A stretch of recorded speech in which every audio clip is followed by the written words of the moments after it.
You ask Tiger to solve. This deals with linear equations with one unknown. The final result is x equals 17/6. Let's solve it step by step. Simplify the expression. Group like terms. Simplify the arithmetic.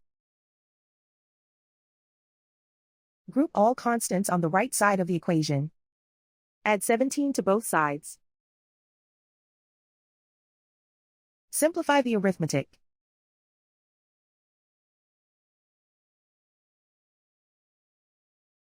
Isolate the x. Divide both sides by 6. Simplify the fraction. And so the final result is x equals 17/6.